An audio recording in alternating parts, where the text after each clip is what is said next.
Mr. Chair and members of the committee, my name is Jon Salmonson, S-A-L-M-O-N-S-O-N. And I'm here in support of Senate Bill 236. As a citizen, I believe that abolition of the death penalty is a positive, constructive action that you can take to create and support a civil society. I came to this is a view that developed over a period of time in my nearly 17 years working in the state prison as a teacher.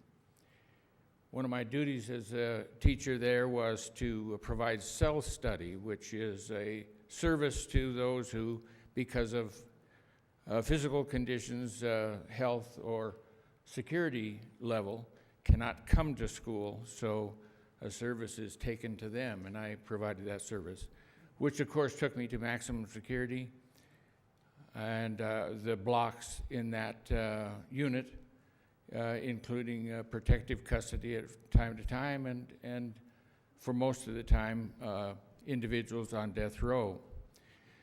And through that firsthand contact and giving these people ability tests, giving them GED tests when they had completed work, even giving them college-level examination program tests when they had completed those levels of tests, I came to know that a number of these men were of high-functioning levels.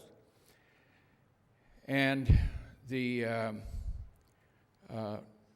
time that I spent with them was, I believe, developed around the idea that they can develop language and develop knowledge through language, and that this is a tool which is a valuable asset to them, whether they're going to be on the streets again or not. But the prospect, even at that time, under the death sentence which these men on death row were serving,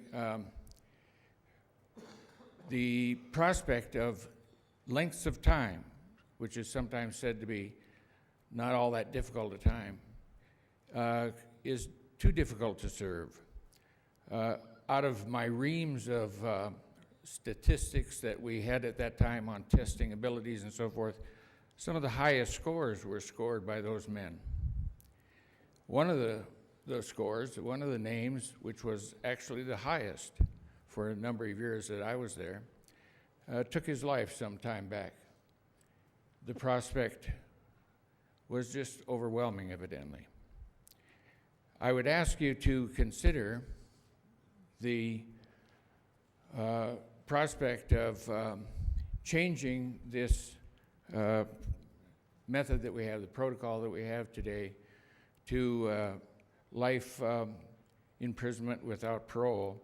As difficult as that is, it is preferable to this system that we have now that undermines what we're trying to do. As I asked myself during those years, carrying my materials from unit to unit, what are we doing here? And I tried to tell myself that we're down here trying to drain the swamp, not increase it, not increase it. And the death penalty is a parameter, a limit that sets out what we're trying to exclude as one of the methods that we use to operate, and it should be abolished. Thank you very much, and I've also submitted in behalf of Dan Oberweiser, who couldn't be here, his testimony. Thank you very much, Chairman.